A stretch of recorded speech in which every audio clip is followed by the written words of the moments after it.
नमस्कार प्यारे विद्यार्थियों, श्री करणी एकेडमी एंड एजुटेक के डिजिटल प्लेटफॉर्म पर आप सभी का स्वागत है, सभी का अभिनंदन है। प्यारे बच्चों, हम जो चैप्टर 4 पर चर्चा कर रहे थे जिसमें हमने कार्यपालिका की है वो बात की कि किस तरीके से वो कार्यपालिका काम कर रही है। उसमें हमने कहा कि विश्व के अंतर्गत अलग अलग है वो कार्यपालिकाओं का निर्धारण किया गया, अलग अलग कार्यपालिकाएं दी हुई है। और उसमें हमारे जो कार्यपालिका है भारत में हम देखेंगे कि हमारे भारत में कौन सी है, संसदीय कार्यपालिका है। कौन सी है? संसदीय कार्यपालिका। यानी हमने कहा कि कार्यपालिका के मोटे तौर पर है वो 3 रूप हैं, वो विश्व की व्यवस्था में पाए गए। कितने? 3। हमारे भारत में कौन सी है? संसदीय। कौन सी है? संसदीय।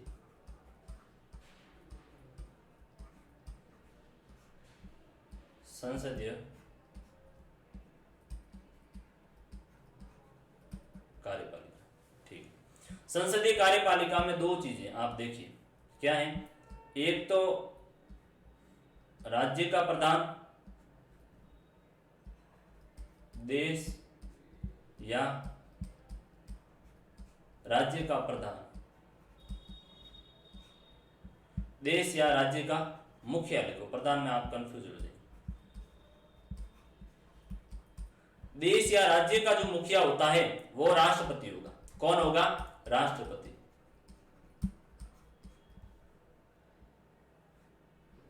और दूसरा होगा सरकार का प्रधान।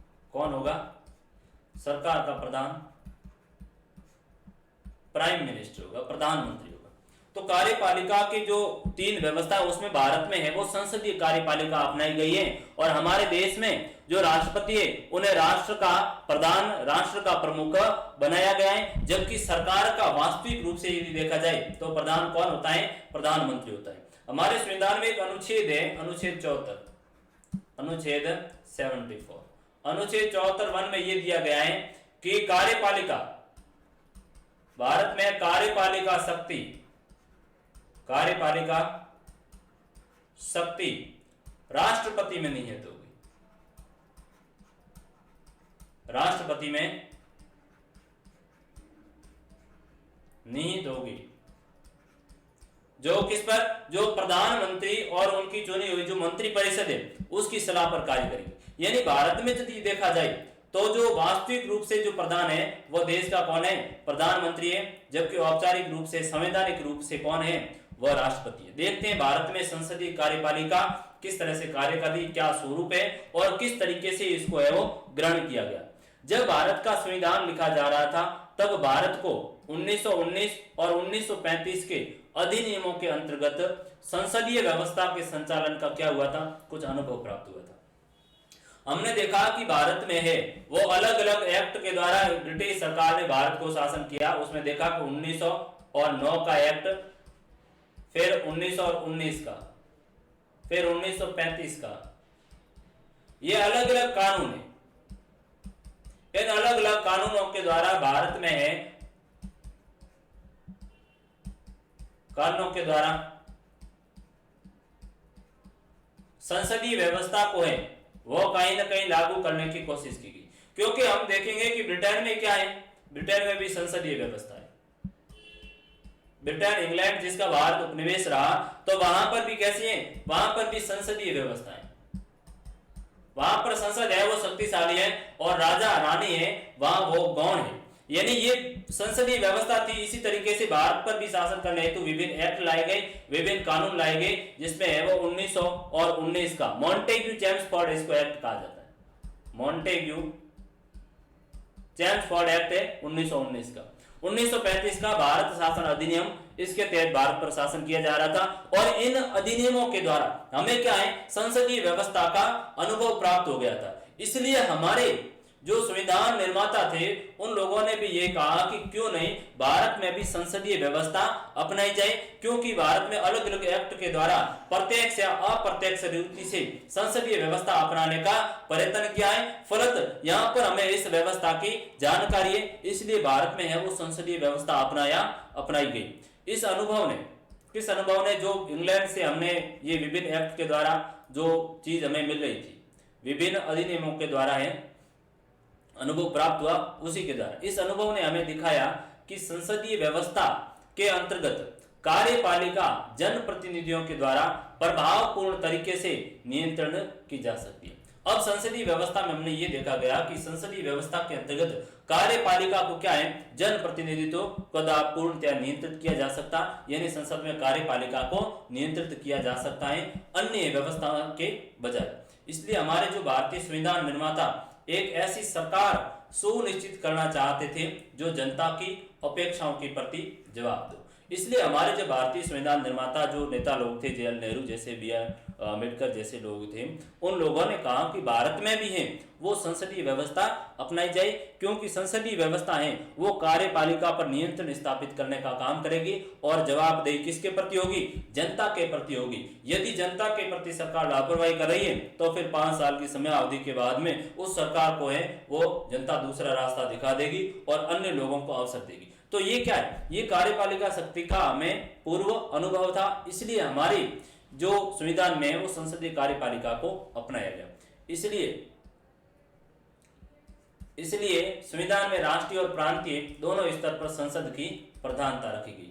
राष्ट्रीय स्तर पर है वो भी संसद की प्रधानता रखी गई और राज्य स्तर पर भी देखेंगे, प्रांतीय स्तर पर भी है वो भी संसदीय यानी विधानसभाएं हैं, विधानमंडल है, उनकी प्रधानता रखी गई, यानी विधानमंडल ही सर्वोच्च होगा। कहां पर, राज्यों में, और देश में संसद होगा।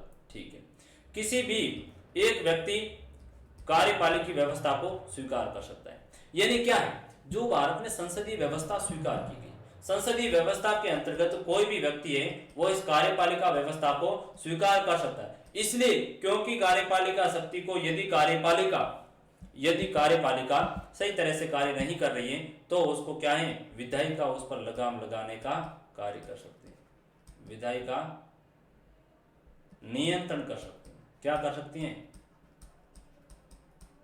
नियंत्रण कर सकती है। राष्ट्रपति भारत में राज्य का क्या होता है, औपचारिक प्रधान होता है। हमारे संविधान में कहा गया है कि जो राष्ट्रपति होगा वह भारत का क्या होगा, प्रधान होगा, लेकिन कैसा, औपचारिक रूप का होगा, नाम मात्र का होगा, जबकि वास्तविक रूप में जो होगा वह कौन होगा, प्रधानमंत्री होगा। तथा प्रधानमंत्री और मंत्री परिषद राष्ट्रीय स्तर पर क्या होते हैं, सरकार के प्रधान होते हैं और ये वास्तविक रूप में होंगे। किस रूप में होंगे, वास्तविक रूप से सरकार का नेतृत्व करेगा तो वो प्रधानमंत्री करेगा और प्रधानमंत्री की जो सहायक मंत्री परिषद होगी वह कार्य करेगी किस रूप में, वास्तविक रूप में। जबकि औपचारिक रूप में नाम मात्र में कौन कर रहा है, राष्ट्रपति कर रहा है, केवल औपचारिकता निभाई थी, जबकि वास्तविक रूप में धरातल पर यदि देखा जाए तो कार्य केंद्र स्तर पर कौन कर रहा है, प्रधानमंत्री और मंत्री परिषद। उसी तरह राज्य में यदि देखा जाए, ये तो बात सब भारत देश के अंतर्गत केंद्रीय स्तर पर तो ये व्यवस्थाएं चल रही, लेकिन राज्यों में क्या व्यवस्था है, तो राज्यों में भी एज इट इज ऐसी की ऐसी व्यवस्था है। क्या व्यवस्था है इस तरह की, राज्य में जिस तरह से केंद्र में है वो भारत जो पूरे भारत का जो औपचारिक रूप से होगा वो राष्ट्रपति होगा, जबकि जो राज्य में होगा वो औपचारिक रूप से राज्यपाल होगा। कौन होगा, राज्यपाल। कैसा होगा, औपचारिक प्रधान होगा। संवैधानिक मुखिया होगा, राज्य की संवैधानिक शक्तियां राज्यपाल में निहित होगी, ऐसा कॉन्स्टिट्यूशन कह रहा है कि जो संवैधानिक शक्तियां, जो कॉन्स्टिट्यूशन जो भी उत्तरदायित्व होंगे वो किसमें है, राज्यपाल में निहित है। और राज्यपाल जो कुछ कार्य करेगा वो मुख्यमंत्री और उसकी जो मंत्री परिषद उसकी सलाह पर कार्य करेगा। तो राज्य में व्यवस्था कैसी है, जिस प्रकार देश में राष्ट्रपति कार्य कर रहा है उसी तरह राज्य का जो भी प्रधान होगा, संवैधानिक प्रधान, औपचारिक प्रधान होगा, वह राज्यपाल होगा। जबकि वास्तविक रूप में कौन होता है, वास्तविक रूप में मुख्यमंत्री होगा। वास्तविक रूप में कौन होता है, सीएम होता है और काउंसिल ऑफ मिनिस्ट्री यानी मंत्री परिषद होगी। तो राज्यों के स्तर पर राज्यपाल, मुख्यमंत्री और मंत्री परिषद मिलकर कार्य कर रहे हैं और राज्यपाल होगा वो क्या होगा, नाम मात्र का होगा। किस तरह का होगा, नाम मात्र का। और ये क्या हो जाएगा, ये वास्तविक हो जाएगा, ये वास्तविक हो जाएगा। आगे बढ़िए क्या कह रहे हैं, आगे आप देखेंगे कि भारत में जो कार्यपालिका शक्ति है वो किस तरीके से कर रही है। भारत में कार्यपालिका शक्ति के हैं दो केंद्र है। क्या है, भारत में कार्यपालिका के, भारत में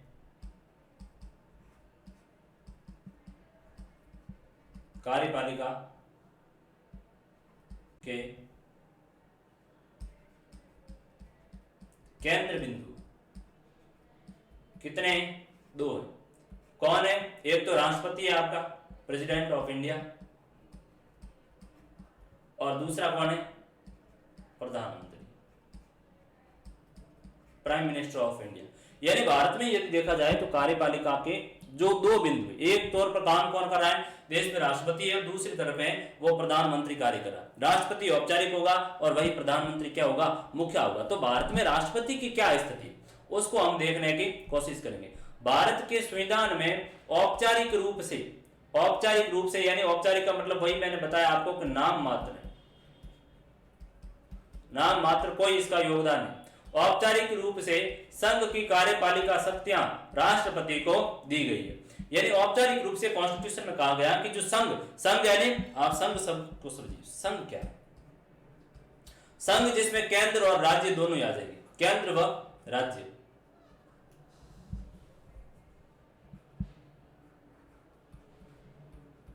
संघ का मतलब हुआ केंद्र और राज्य दोनों आ जाएंगे, दोनों मिलकर कार्य करेंगे, क्या कहलाया जाएगा? संघ होगा। आप देखोगे कि हमारे संविधान में आर्टिकल फर्स्ट है, अनुच्छेद प्रथम है, उसमें कहा गया, अनुच्छेद फर्स्ट में कहा गया है कि भारत है वो राज्यों का संघ होगा। भारत राज्यों का संघ होगा। संघ का मतलब क्या हुआ? संघ का मतलब हुआ एक संगठन होगा। क्या होगा? संगठन होगा, एक निकाय होगा जिसमें केंद्र और राज्य दोनों क्या करेंगे? मिलकर कार्य करेंगे। अर्थात संघ का मतलब ये हुआ कि राज्य है वो अपने स्वयं की इच्छा शक्ति से एक संपूर्ण भूभाग में है वो मिले। भारत में सारे राज्य आकर अपनी इच्छा से मिले, न कि भारत के द्वारा जबरदस्त उनको है वो लाकर रखा है। दो शब्दावलियां चलती है एक संघ के लिए, एक संघ सब चलता है, एक जो चलता है फेडरल। हमारे यहाँ पर जो संघ के लिए है वो यूनियन शब्दावली अपनाएगी। भारत है यूनियन ऑफ स्टेट, राज्यों का संघ होगा, जबकि अमेरिका में है वो फेडरल अपनाया गया। फेडरल का मतलब क्या है कि राज्यों के साथ समझौता किया है, राज्यों के साथ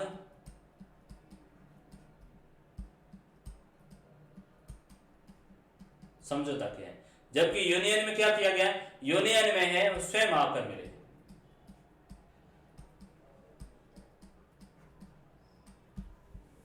इसलिए क्या कह रहा है कि भारतीय संविधान में औपचारिक रूप से संघ की कार्यपालिका शक्ति राष्ट्रपति को दी गई है और वास्तव में प्रधानमंत्री के नेतृत्व में बनी मंत्री परिषद के माध्यम से राष्ट्रपति इन शक्तियों का प्रयोग करता है। अब राष्ट्रपति को कोई भी कार्य करना है तो क्या करेगा?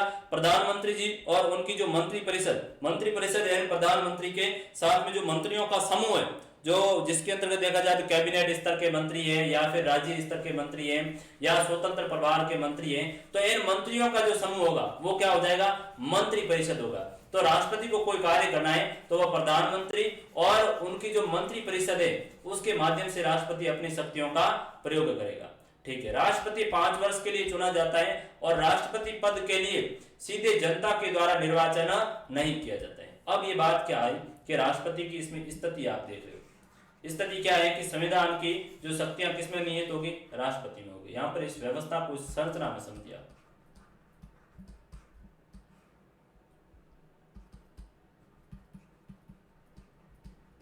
राष्ट्रपति संघ की कार्यपालिका, ठीक है।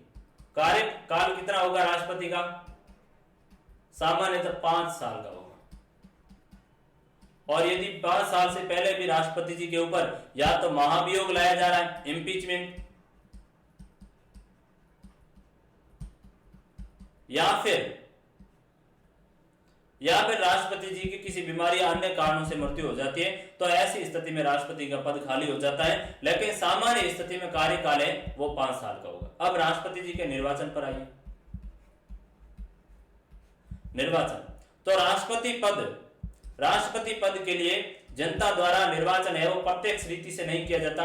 किस तरह से किया जाता है? अप्रत्यक्ष रूप से किया जाता है। क्या आप भारत के राष्ट्रपति के चुनाव में भाग ले सकते हैं? नहीं ले सकते। यदि आप भारत के राष्ट्रपति के पद में हैं वो भाग ले सकते हैं तो आप प्रत्यक्ष रूप से, लेकिन नहीं ले सकते तो आप प्रत्यक्ष रूप से ले सकते। तो आखिर में कौन व्यक्ति है जो भारत के राष्ट्रपति का चुनाव करता है? प्यारे बच्चों, यदि राष्ट्रपति के चुनाव में बात की जाए तो अप्रत्यक्ष रीति से वो इसमें जनता भाग लेती है, लेकिन कौन ले रहा भाग? जनता अप्रत्यक्ष रीति से, यानी जनता के चुने हुए प्रतिनिधि दे रहे।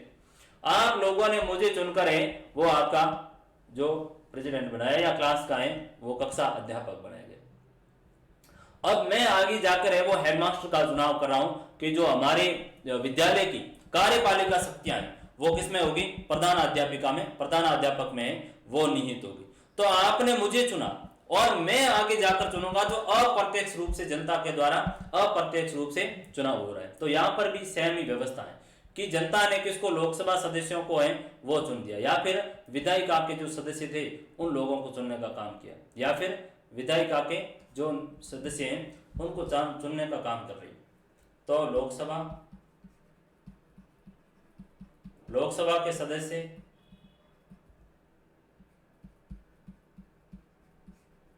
राज्यसभा के सदस्य और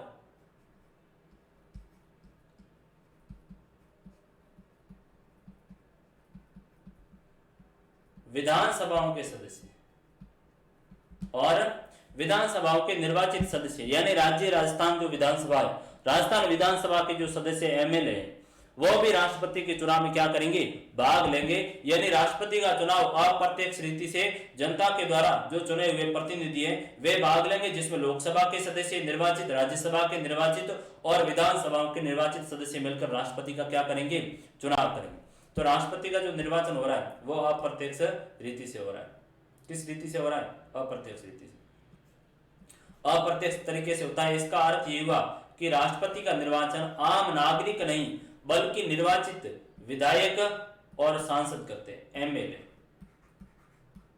क्या करते हैं? मेंबर ऑफ लेजिस्लेटिव असेंबली, जो विधायक होंगे, जैसे विधानसभा के विधायक होंगे, और सांसद होंगे, सांसद एमपी होंगे जो मेंबर ऑफ पार्लियामेंट, लोकसभा के और राज्यसभा के सांसद मिलकर क्या करेंगे? राष्ट्रपति का निर्वाचन करेंगे। और निर्वाचन की प्रणाली कौन सी है?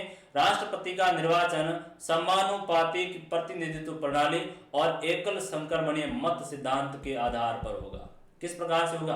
दो प्रणालियां चलती है यदि देखा जाए चुनाव के अंतर्गत। एक चलती है first post the post system, यानी सर्वाधिक वोट आए उस व्यक्ति की जीत है। सर्वाधिक, जिस व्यक्ति को सर्वाधिक वोट मिले तो वह व्यक्ति क्या हो जाएगा? विजेता हो जाएगा। भारत में कौन सा सिस्टम है? बेसिक हमारे सामान्य लोकसभा के, विधानसभाओं के जो चुनाव होता है उसमें यह होता है कि जैसे आप देखोगे कि जो जयपुर एक, मान लिया जयपुर आपका एक क्या है? विधानसभा क्षेत्र है। जयपुर एक विधानसभा क्षेत्र है, ठीक है। उसमें कितने प्रतिनिधि खड़े हुए? चाहे 10 प्रतिनिधि खड़े हो गए, उस बात से हमें कोई फर्क नहीं पड़ेगा। लेकिन उन 10 में से जिनको सर्वाधिक एक भी वोट ज्यादा है मिल गया तो वो क्या हो जाएगा? विजेता। तो भारत में जो चुनाव की प्रत्यक्ष रीति से जो प्रणाली अपनाई गई है वो सर्वाधिक वोट पर जीत की, सर्वाधिक वोट पर जीत की प्रणाली, first past the post system, ठीक। और जो दूसरी प्रणाली रहती है, दूसरी जो है, ये तो फर्स्ट है चुनाव की, और दूसरी जो प्रणाली है आपने पिछले जो अध्याय में पढ़ा था कि किस तरीके से जो सर्वाधिक जीत की प्रणाली काम करती है, किस तरीके से समानुपातिक की करती है। समानुपातिक एकल प्रतिनिधित्व, समानुपातिक एकल संक्रमणीय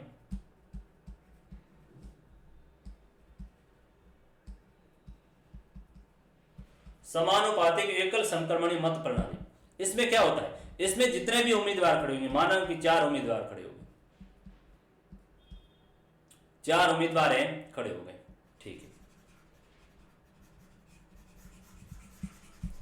4 उम्मीदवारों में से प्रत्येक को एक निश्चित अनुपात में है वो उनकी वोटों की संख्या गिनी जाएगी, और जिनको ज्यादा, जिनको कम आ रहे उनके वोट हैं अधिक वाले को ट्रांसफर कर दिए जाएंगे। तो समान अनुपात में वोट आने के बाद में वोटों का हस्तांतरण होता है, और उसी हस्तांतरण पद्धति के अनुसार क्या होता है? राष्ट्रपति का चुनाव होता है। तो आपको यहाँ पर एक ही बात ध्यान रखनी है कि राष्ट्रपति का जो चुनाव होता है वो समानुपातिक एकल संक्रमणीय मत प्रणाली के आधार पर होता है, ठीक है। फिर आगे है कि केवल संसद ही अब राष्ट्रपति को हटाने का तरीका आ रहा है कि राष्ट्रपति का हमने चुनाव कर दिया, कार्यकाल भी देख लिया, तो इसको हटाया कैसे जा सकता है? क्या ऐसी कोई व्यवस्था है भारतीय संविधान में कॉन्स्टिट्यूशन के अंतर्गत के यदि आवश्यकता हुई, यदि राष्ट्रपति जी हैं वो संविधान का उल्लंघन कर रहे हैं, क्या कर रहे हैं, उल्लंघन कर रहे हैं, तो क्या उनको हटाने की व्यवस्था है? तो बिल्कुल संविधान के अंतर्गत ये व्यवस्था दी गई है। तो राष्ट्रपति को हटाने की व्यवस्था, राष्ट्रपति को पद से हटाने की व्यवस्था। राष्ट्रपति को पद से केवल संसद ही राष्ट्रपति को महाभियोग शब्द है, क्या है, महाभियोग, इम्पीचमेंट के द्वारा ही, महाभियोग की प्रक्रिया के द्वारा राष्ट्रपति को पद से क्या कर सकती है विद्यार्थियों, हटा सकती है। क्या कर सकती है, इम्पीचमेंट, महाभियोग लाएगी और उस महाभियोग की प्रक्रिया के द्वारा हटाई जाएगी। आपको पता ही विदित है कि हमने जो चुनाव और जो प्रतिनिधित्व की बात की थी उसमें कहा था कि जो राष्ट्रपति पर महाभियोग लाना है तो हमें क्या करना पड़ेगा, संसद में विशेष बहुमत की जरूरत होगी। और इस राष्ट्रपति को हटाने का जो हमारा आधार होगा वो केवल क्या होगा कि राष्ट्रपति जी ने क्या किया है, संविधान का उल्लंघन किया। क्या किया है, संविधान का, इंडियन कॉन्स्टिट्यूशन का उल्लंघन करते हुए कोई कार्य किया है तो राष्ट्रपति जी को पद से हटाया जा सकता है। क्या किया जाएगा, पद से हटाया जाएगा। तो हटाने की प्रणाली क्या, महाभियोग, महाभियोग।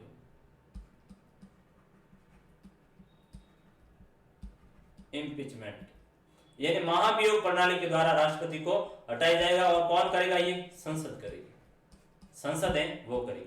कैसे, विशेष बहुमत से।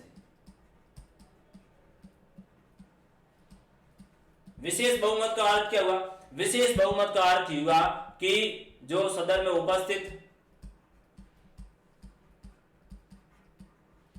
उपस्थित व मतदान में भाग लेने वाले सदस्यों का, भाग लेने वाले सदस्यों का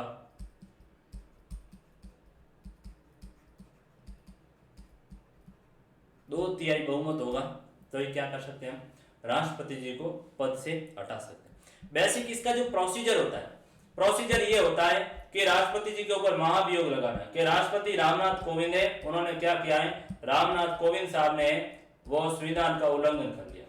ठीक है, कोविंद साहब ने उल्लंघन किया तो एक जो सांसद है, कुछ सांसदों का समूह है, वो मिलकर एक प्रस्ताव है, तो उस प्रस्ताव पर 50 लोगों ने मिलकर वो प्रस्ताव लेकर आए। प्रस्ताव लाने के बाद क्या किया, वे या तो इसको लोकसभा में रखेंगे या उसको राज्यसभा में रखेंगे। ठीक है, दोनों में रखा, दोनों में रखने के बाद में क्या करेगा, लोकसभा का अध्यक्ष या सभापति, दोनों में से पहले किसी भी रखो, उसे कोई फर्क नहीं पड़ेगा।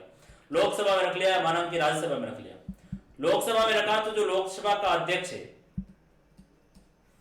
वो उस पर एक कमेटी गठित करेगा। क्या करेगा, एक समिति गठित करेगा और वो समिति को कहेगा कि जो इन पर क्या आरोप लगाए कि राष्ट्रपति जी ने क्या किया है, संविधान का उल्लंघन किया है, कदाचार का उन पर उल्लंघन लगा है, तो आप जांच कीजिए कि क्या वास्तविक रूप से राष्ट्रपति ने उल्लंघन किया या नहीं। ऐसी स्थिति में वो जांच क्या करेगी, वो जांच है समिति करेगी, समिति जांच करेगी। और यदि समिति को ये पाया गया कि बिल्कुल संविधान का इन्होंने उल्लंघन किया है तो वापस है वो लोकसभा अध्यक्ष को है वो फाइल सौंप दी जाएगी। लोकसभा अध्यक्ष है वो लोकसभा के अंतर्गत उसकी वोटिंग करवाएंगे। वोटिंग कैसी, विशेष बहुमत से। भाग कितने ले रहे हैं और उपस्थित कितने भाग ले रहे हैं, माना कि आपके सांसद है 543 निर्वाचित सांसद है, उनमें से भाग ले रहे हैं 300 हैं वो मेंबर भाग ले रहे हैं या 400 मेंबर भाग ले रहे हैं, भाग ले रहे हैं और भाग में उपस्थित हो रहे हैं, उनका 2/3 बहुमत होना जरूरी है। और उसके आधार पर यदि ये लोकसभा ने पास कर दिया तो उसके बाद में हम राज्यसभा में ले जाएंगे और राज्यसभा क्या करेगी, उसको राज्यसभा भी इसी प्रोसीजर से उसे पास करेगी और दोनों सदनों से पास होने के बाद में वो राष्ट्रपति जी अपने पद से मुक्त हो जाएंगे। तो राष्ट्रपति को हटाने की जो प्रक्रिया है वो भारतीय संविधान में महाभियोग की प्रक्रिया के द्वारा हटाई जाती है। आपको पूछा जाएगा कि राष्ट्रपति जी को कैसे पद से विमुक्त किया जाए, तो महाभियोग। आप कहोगे महाभियोग क्या है, तो महाभियोग एक प्रक्रिया है जिसके द्वारा राष्ट्रपति को संसद अपने पद से हटा सकती है, महाभियोग कहलाया जाएगा। और हटाने का जो आधार होगा वो क्या हो जाएगा, संविधान का उल्लंघन किया राष्ट्रपति जी ने। तो आगे देखिए क्या करें, इसका जो कॉन्स्टिट्यूशन में प्रावधान कहां पर किया हुआ राष्ट्रपति का वो देख लीजिए। राष्ट्रपति पद की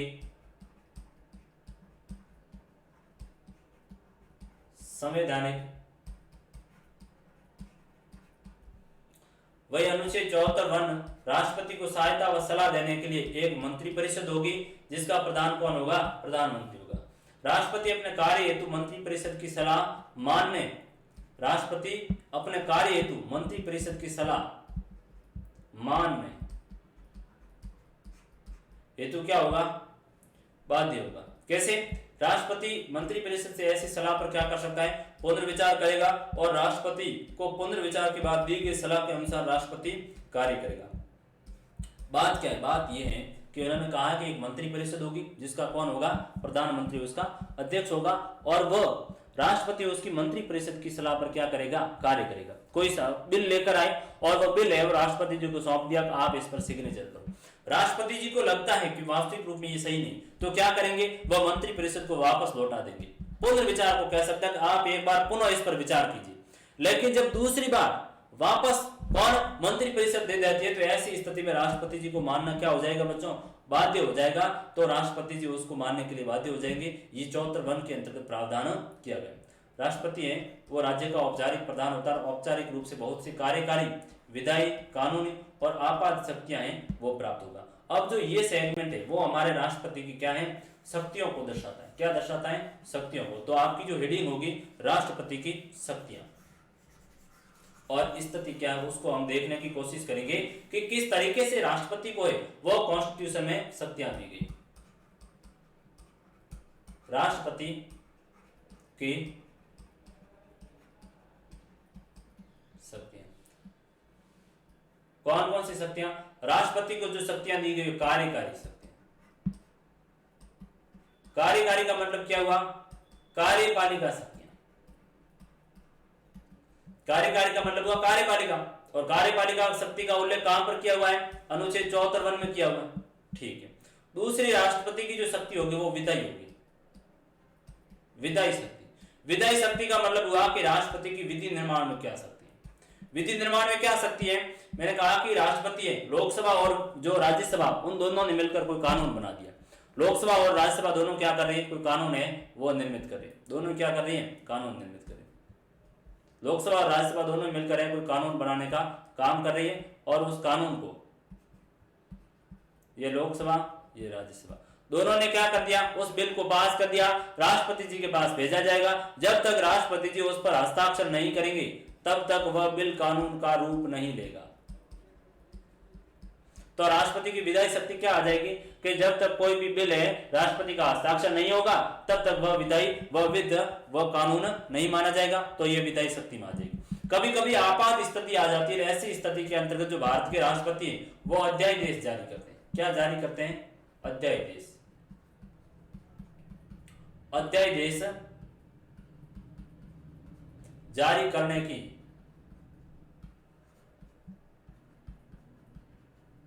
राष्ट्रपति की कैसी शक्ति है? विधायी शक्ति है। अध्यादेश भी क्या होता है? अध्यादेश बेसिक कानून का एक समूह होता है। यह भी एक तरह का कानून ही होता है।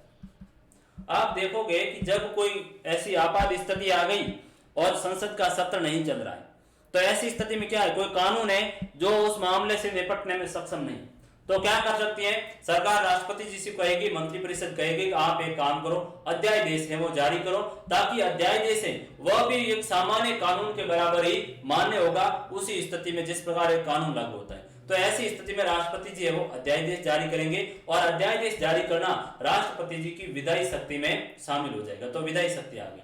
तीसरी है कानूनी और आपात शक्ति। कौन सी है? आपात शक्ति।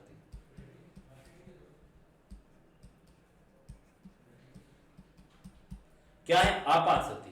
अब यदि क्या होगा कि सामान्य व्यवस्था में तो ठीक है, लेकिन कभी इमरजेंसी की स्थिति होगी, जो देश का संविधान है वो सही तरीके से उसके हिसाब से कार्य नहीं चल रहा, उसके हिसाब से सरकारें सही तरह से कार्य नहीं कर रही, तो ऐसी स्थिति में राष्ट्रपति को है वो इमरजेंसी पावर दिए गए हैं, आपातकालीन शक्तियां दी हुई। और राष्ट्रपति को 3 आपातकालीन शक्तियां दी गई। कितनी दी गई? 3। अनुच्छेद 352 के तहत, अनुच्छेद 356 और अनुच्छेद 360 के तहत। अनुच्छेद 352 में कहा गया है राष्ट्रीय आपात कहा गया। अनुच्छेद 352 में किसका उल्लेख है? राष्ट्रीय आपात का। यानी कभी पूरे देश के अंतर्गत इस प्रकार की व्यवस्था आ गई कि या तो कोई सशस्त्र विद्रोह हो रहा है या फिर कोई आक्रमण हो गया देश के ऊपर और संविधान के मुताबिक शासन व्यवस्था नहीं चल रही है, तो राष्ट्रपति जी को पावर दिया गया कि आपको एक इमरजेंसी शक्ति दी जा रही है कि आप क्या करो, राष्ट्रीय आपात लगा लो। क्या लगा लो? राष्ट्रीय आपात का।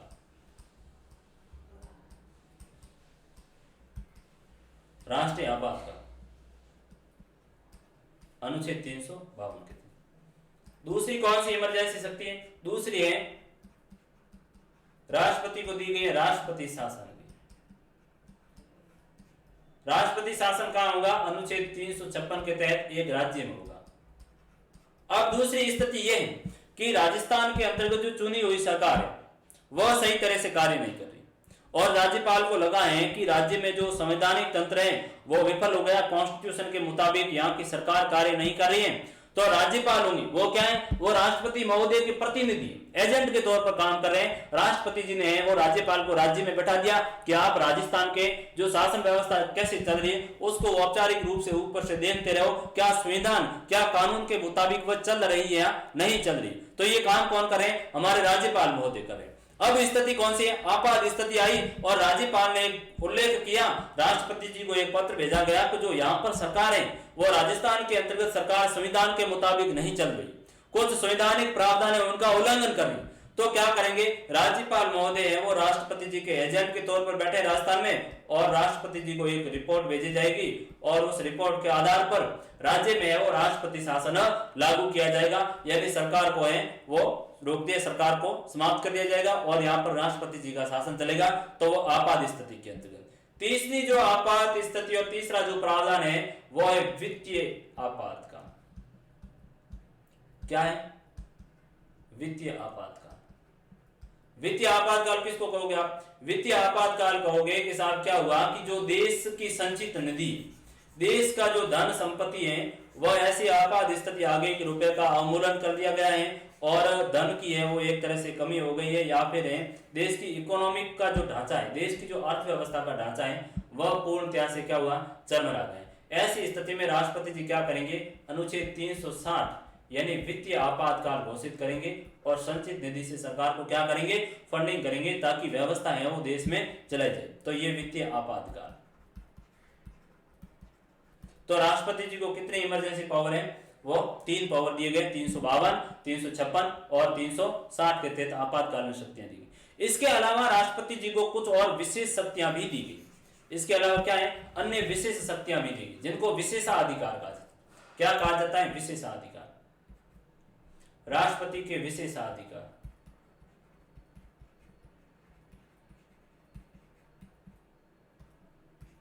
कुछ स्पेशल है वो प्रावधान है, राष्ट्रपति जी के स्पेशल पावर दिए गए हैं। कब? जब एक सामान्य स्थिति नहीं होगी। जैसे क्या है कि सामान्य स्थिति है कि भारत के जो राष्ट्रपति की नियुक्ति, जो भारत के प्रधानमंत्री की नियुक्ति है, प्रधानमंत्री की, भारत के प्रधानमंत्री की नियुक्ति कौन करेंगे? भारत के प्रधानमंत्री की जो नियुक्ति है वो सामान्यतः हमारे राष्ट्रपति जी हैं वो नियुक्ति कर रहे हैं। नियुक्ति कौन कर रहा है?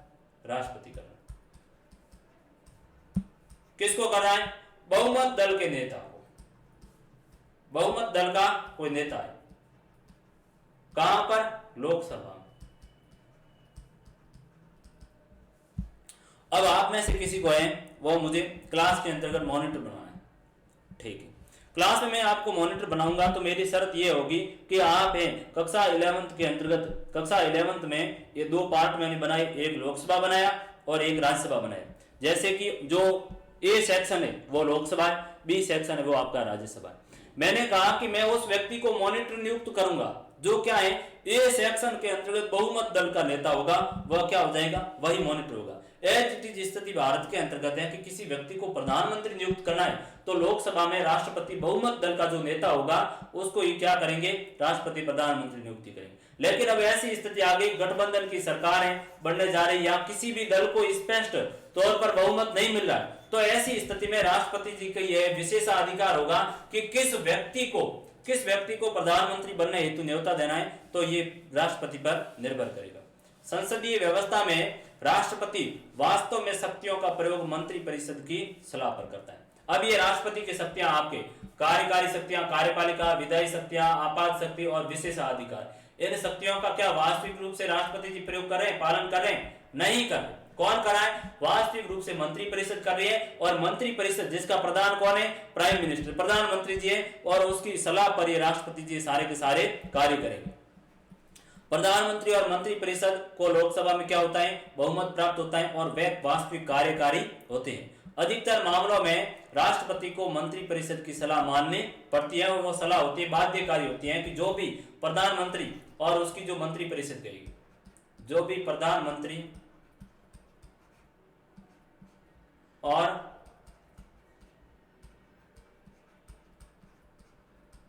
मंत्री परिषद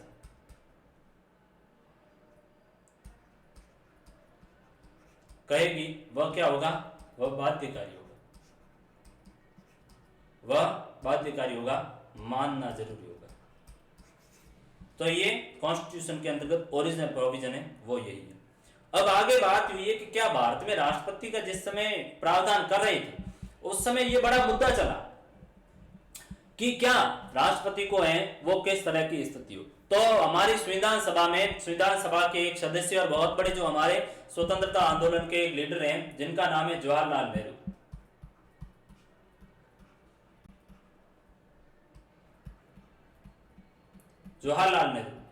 जवाहरलाल नेहरू ने इस मुद्दे को है वो संविधान सभा में स्पष्ट करने की कोशिश की कि हम जो आपको उसमें प्रावधान किया, बात ये चल रही थी कि संविधान सभा में जो संविधान के मुताबिक सारी की सारी शक्तियां हैं वो राष्ट्रपति को दे दी, वास्तविक रूप में प्रधानमंत्री को। तब वहां अन्य सदस्य थे, उन लोगों ने कहा कि आप कर क्या रहे हो? अब राष्ट्रपति की क्या शक्ति है, हमें कुछ चीज समझ में नहीं है। आप कह रहे हो कि जो औपचारिक रूप से राष्ट्रपति में होगा, संविधान सारा का सारा राष्ट्रपति को कह रहा है, वास्तविक रूप से राष्ट्रपति कुछ भी नहीं कर रहे हैं। तो वहां पर जेएल नेहरू ने, जवाहरलाल नेहरू जो संविधान सभा के हैं वो सदस्य थे और बहुत बड़े उस समय के नेता थे और जो अंतरिम सरकार में है वो भारत के प्रधानमंत्री के पद पर भी कार्य करते हैं और प्रथम प्राइम मिनिस्टर हैं वो भी जेएल नेहरू थे। तो जवाहरलाल नेहरू ने स्पष्ट किया, क्या कहा? जेएल नेहरू ने कहा कि हमने राष्ट्रपति को कोई वास्तविक शक्ति नहीं दी है, लेकिन उसको प्रभुतापूर्ण और गरिमामय बनाया। उन्होंने कहा कि हमने जो राष्ट्रपति को है कोई विशेष और वास्तविक शक्तियां नहीं दी, विशेष और वास्तविक शक्तियां उसको नहीं दी, यानी राष्ट्रपति के पास है कोई भी तरह की शक्ति है वो नहीं होगी, लेकिन राष्ट्रपति जी का जो पद है वो गरिमामय है, गरिमामय पद है, प्रतिष्ठा का पद होगा, प्रतिष्ठा का पद होगा और उस प्रतिष्ठा के पद के मुताबिक ही सारे देश में शासन व्यवस्था चलेगी। संविधान न तो राष्ट्रपति को वास्तविक कार्यकारी बनाना चाहती है और न ही एकदम नाम मात्र का प्रधान बनाना चाहती है। यानी उन्होंने ये कहा कि हम राष्ट्रपति को कुछ ज्यादा शक्तियां नहीं दे रहे हैं, लेकिन राष्ट्रपति जी को है वो संविधान में इज्जत दे रहे हैं, उनको गरिमा दे रहे हैं, उनको प्रतिष्ठा दे रहे हैं, ताकि क्या है वह वास्तविक रूप से कार्य भी नहीं करें तो उनको ये भी नहीं महसूस हो कि मुझे कोई कार्य नहीं दिया गया है, और उनको ये भी महसूस न हो कि मुझे एकदम नाम मात्र का बनाया गया प्रधान वो भी नहीं हो, बल्कि क्या है वे गरिमापूर्ण है, वो संविधान की रक्षा का कार्य करेंगे और जो पूरे देश की व्यवस्था चलाई जाएगी वो राष्ट्रपति जी के नाम से चलाई जाएगी। तो ये संविधान में स्पष्टता जवाहरलाल नेहरू ने किया कि भारत के राष्ट्रपति नहीं तो कोई वास्तविक शक्ति है, नहीं उनको ज्यादा प्रभुतापूर्ण, नहीं तो उनको वास्तविक शक्ति दी गई है और नहीं किसी प्रकार की नाम मात्र, यानी उनको क्या किया हमने गरिमापूर्ण प्रभुतापूर्ण पद बनाया गया है ताकि वे राष्ट्र का नेतृत्व कर सके। ये जवाहरलाल नेहरू का स्टेटमेंट है, आप ध्यान रखना, आपसे पूछा जा सकता है। अब राष्ट्रपति के कुछ विशेषाधिकार उनकी हम बात करेंगे। राष्ट्रपति के कुछ विशेषाधिकार हैं उनकी बात करेंगे कि कौन कौन से हैं वो राष्ट्रपति के विशेषाधिकार हैं उनकी बात करेंगे। राष्ट्रपति के 3 विशेषाधिकार उनकी बात करते हैं।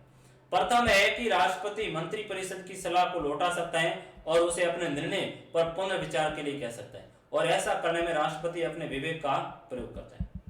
राष्ट्रपति जी के विशेषाधिकार की मैंने कहा कि विधायी, कार्यपालिका, आपान और विशेषाधिकार, ये चौथी शक्ति है। और चौथी जो विशेषाधिकार है, विशेषाधिकार के भी 3 भेद बताए गए हैं कि विशेषाधिकार में राष्ट्रपति को है वो कौन कौन से शक्तियां होगी। प्रथम क्या है कि जब राष्ट्रपति को लगता है मंत्री परिषद, मैंने कहा कि जो मंत्री परिषद है प्रधानमंत्री राष्ट्रपति है वो किसकी सलाह पर काम करेगा? प्रधानमंत्री और उसकी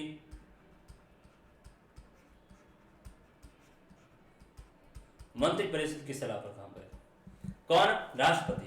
अब मंत्रिपरिषद ने कोई सलाह दी कि साहब आप ये कार्य कीजिए, तो राष्ट्रपति जी को लगता है कि ये उचित नहीं है, तो ऐसी स्थिति में राष्ट्रपति क्या कर सकता है? उसको पुनर्विचार के लिए कह सकता है कि आपने जो ये काम दिया है ये वास्तविक रूप से सही नहीं है, कहीं ना कहीं कॉन्स्टिट्यूशन के कोई जो पहलू है जिनको प्रभावित करने का काम कर रहा है, जिनका उल्लंघन करने का काम कर रहा है, या विधि उपयुक्त नहीं है, तो पुनर्विचार है का ही कह सकता है। क्या कर सकता है? पुनर्विचार का कह सकता है। यह कैसी उसकी विवेक का अधिकार, वह स्वयं निर्णय लेकर कहेगा, स्वयं निर्णय लेकर अपने विवेक से कहेगा कि यह आप इस पर पुनर्विचार कीजिए। लेकिन एक बार पुनर्विचार कर क्या करेगा? राष्ट्रपति जी उसको लौटा देगा। किसको? मंत्रिपरिषद को, कि मैं ये नहीं करूंगा, आप इसको अच्छे तरीके से देख लीजिए। जब दूसरी बार उस पहलू पर विचार किया, पुनर्विचार करने के बाद में जब मंत्रिपरिषद वापस सलाह देगी तो क्या हो जाएगी बच्चों? बाध्यकारी हो जाएगी। क्या हो जाएगी? बाध्यकारी हो जाएगी। अब राष्ट्रपति जी को यह सलाह मानना क्या है? बाध्यकारी हो जाएगा। तो प्रथम क्या आएगा कि राष्ट्रपति जी है मंत्रिपरिषद को कोई भी बिल है या किसी भी तरह की चीजें तो वो पुनर्विचार के लिए लौटा सकते हैं, ताकि उस पर क्या हो, वह पुनर्विचार कर सके, ताकि जो भी कोई त्रुटियां हो उसको संभाला जाए। दूसरा ये कैसा है? ये राष्ट्रपति जी का विवेकाधिकार। तो पहले आप बिंदु डालोगे कि राष्ट्रपति का विशेषाधिकार में कौन सा? विवेकाधिकार। ठीक है। दूसरा क्या है? दूसरा राष्ट्रपति के पास वीटो की शक्ति। किसकी शक्ति है? वीटो की शक्ति, जिसे क्या कहा जाता है? जिसको निषेधाधिकार कहा जाता है। क्या कहा जाता है? निषेधाधिकार या निलंबन का अधिकार कहा जाता है। राष्ट्रपति जी को हमने दूसरा जो पावर दिया है संविधान में वो निषेधाधिकार है।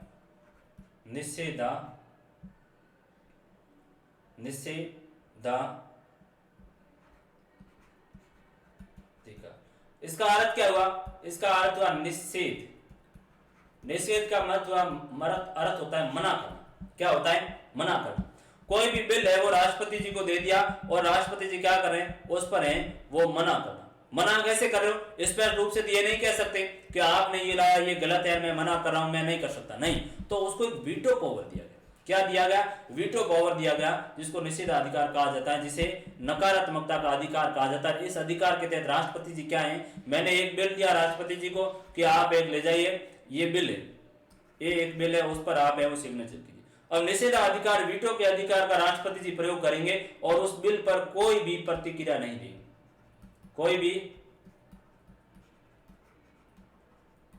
प्रतिक्रिया नहीं देंगे किसी भी तरह की। उस बिल को है पास सिग्नेचर किए या नहीं किए, सही है या गलत है, तो उस पर है राष्ट्रपति जी निषेधाधिकार वीटो का प्रयोग करेंगे। और हमारे जो राष्ट्रपति जी को वो पॉकेट वीटो का अधिकार दिया गया। क्या है? पॉकेट वीटो का अधिकार दिया गया है। यानी आपको जो बिल दिया है, पॉकेट का मतलब होता है जेब, सामान्यतः जो आपको बिल दिया है वो पॉकेट में आप डाल दो, पॉकेट वीटो, यानी आप जेब में डाल दो। जेब में डालने का अर्थ क्या हुआ? आप कहोगे क्या बस आप जेब में डाल देंगे कि अब वापस उसको नहीं निकालने? इसका अर्थ ये हुआ कि राष्ट्रपति जी उस पर अपने कोई भी प्रतिक्रिया नहीं देंगे। एक दराज में डाल दिया, वह पड़ा है। कब तक पड़ा रहेगा? कब सिग्नेचर करेंगे? कोई प्रतिक्रिया नहीं। तो ये भारत के राष्ट्रपति को निलंबन का है वो अधिकार दिया गया है, ताकि उस पर क्या है वह राष्ट्रपति अपनी शक्ति का प्रयोग कर सके। तो ये आपका दूसरा था। इस मामले में यदि एक मामला ये आया था कि जिससे वह संसद द्वारा पारित विधेयक धन विधेयक को छोड़कर स्वीकृति देने में विलंब करता है या स्वीकृति देने से मना कर सकता है। संसद द्वारा पारित प्रत्येक विधेयक को कानून बनने से पूर्व राष्ट्रपति की स्वीकृति के लिए भेजा जाता है, तो राष्ट्रपति क्या कर सकता है? उसे संसद को लौटा देता है, ताकि वह क्या है विधि नहीं बनेगी। इस प्रकार ये राष्ट्रपति की है। मोटे तौर पर हमने बात की कि जो शक्तियां हैं, विशेषाधिकार की शक्ति, दो शक्ति है वो हमने देख ली थी। ये राष्ट्रपति की महत्वपूर्ण आपकी शक्तियां हैं। अन्य शक्तियों को जो भी अगली क्लास में करेंगे। तो महत्वपूर्ण ये राष्ट्रपति का जो आप देखोगे कि भारत में जो कार्यपालिका शक्ति वो राष्ट्रपति में निहित है, और राष्ट्रपति मंत्रिपरिषद और उसका जो प्रधानमंत्री की सलाह पर है वो कार्य करेगा, ताकि देश में शासन व्यवस्था चल सके। और राष्ट्रपति को विशेषाधिकार है, कुछ एक 2-3 अधिकार दिए गए, किस प्रकार से वीटो पावर का प्रयोग कर सकता है, किस प्रकार मंत्रिपरिषद को लौटा सकता है, और तीसरा ये कि जब गठबंधन की सरकार होगी, किसी भी दल को बहुमत प्राप्त नहीं है, ऐसी स्थिति में राष्ट्रपति जी के पास विशेषाधिकार है कि वह किसी भी व्यक्ति को अपने विवेक के अधिकार पर मौका दे सकते हैं। तो राष्ट्रपति की विवेकाधिकार शक्ति है।